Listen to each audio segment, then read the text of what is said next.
का साल चालू आहे, सण चालू आहे.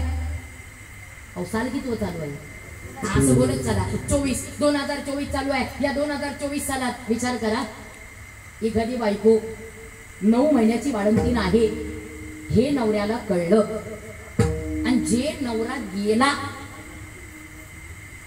थेट 6 महिन्याने आला. मला सांगा, आजच्या काळातली सोयरा असेल तर ती काय करेल?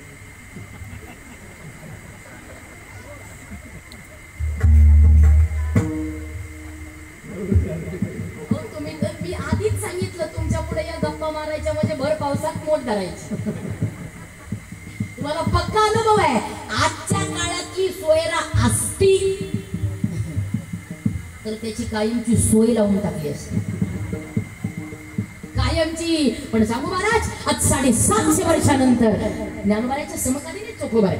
750 वर्षानंतर एका साध्या स्त्रीचं चरित्र या व्यासपीठावरती, अर्थात एका साध्या स्त्रीचं चरित्र एका कीर्तनकार स्त्रीने या व्यासपीठावरती गावं. हातीच्या चरित्राचा विजय आहे,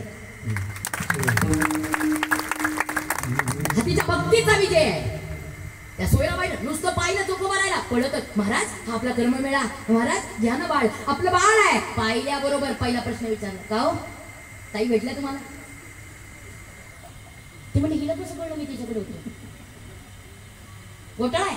हिला कसं कळलं मी तिच्याकडे होतो? अगं म्हणजे ताई नाही ग. मग तुम्ही कोणत्या रस्त्याने आला? म्हणले मी सोलापूर रोडने आलो.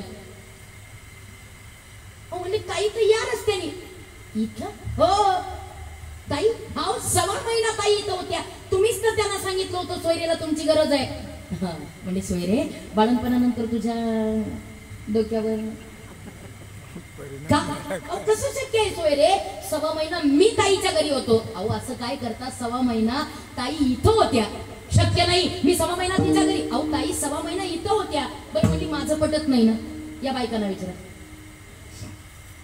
विचारा बरं. पळत पळत तो गोबरा बाहेर, ताई नानी जीजी अक्का तुम्ही तुम्ही तुम्ही पाहिलं निर्मलेला? एक म्हातारी पुढे आली, अरे चोख्या, अरे काय तुझी बहीण, अरे तुझ्या बहिणीसारखी बहीण आजपर्यंत अख्ख्या जगात कोणत्या भावाला मिळली नसते. म्हणले कसं शक्य आहे? म्हणजे अरे तुझ्या 6 महिन्यापूर्वी अरे तुझी निर्मला तुझी बहिणीत आली. अरे तुझ्या बायकोचं बाळणपण काय सांगू तुला, इतकं सुंदर बाळणपण केलं, तुझ्या पोराचं बारसं केलं आणि बारशाच्या दिवशी अख्ख्या मंगळवेड्याला जेवण. एका क्षणात चोखोबाराचे डोळे भरले, कंठ भरून आला. का? कसं शक्य आहे? का? अरे जिच्या घरून येताना, जिच्या घरात 2 मुठी जोंधळे नव्हते, जिच्या घरात 2 मुठी ज्वारी नव्हत्या, ती माझी बहीण अख्ख्या गावाला जेवण देईल कशी? आणि ज्या अर्थी तिने अख्ख्या गावाला जेवण दिलं त्या अर्थी ती माझी बहीण नव्हती. मी 6 महिना तिच्या घरी होतो. मग 6 महिना इथे कोण होतं? पळत गेले, त्या झोपड्यात गेले, त्या झोपड्यात जाऊन पाहिलं, झोपड्याचा नानी घराच्या जवळ गेले. नानी घराजवळ पाणी होतं, सगळी माती होती, त्या मातीमध्ये चिखल होता. त्या चिखलामध्ये बारकाईनं पाहिलं, आजच्या राता धक्का बसला. सकाळी त्या कर्ममेळ्याला नाव घातलं होतं, त्या सोयरेला नाव मापू घातलं होतं.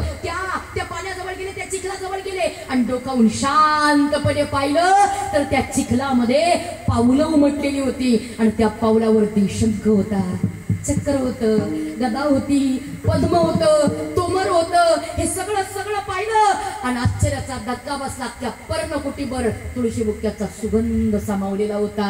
हे सगळं पाहिलं आणि लक्षात आलं, बाहेर फाटक्या कपड्याची ती सोयरा पाहिली आणि उघडा अंगाचं ते कर्ममेळा नावाचं पोरग पाहिलं आणि त्या क्षणी चोखोबाराच्या डोळ्यात पाणी आलं. पळतच बाहेर आले.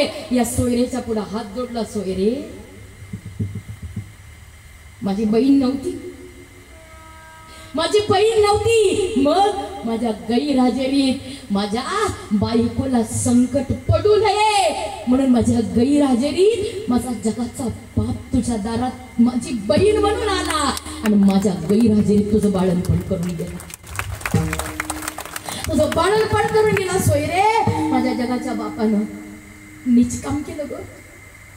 तुला आंघोळ घातली ग, तुझे कपडे धुतली ग, माझ्या लेकराला नाव मागू घातलं ग, तुम्हाला शेक दिला ग, तुम्हाला अन्न खाऊ घातलं. सोयरे, आज मला कळलं आपण देवाची भक्ती करणं ही सामान्य भक्ती आहे, पण एक वेळ यावी देवानं आपली भक्ती करावी ही भक्तीची पराकाष्ठा आहे.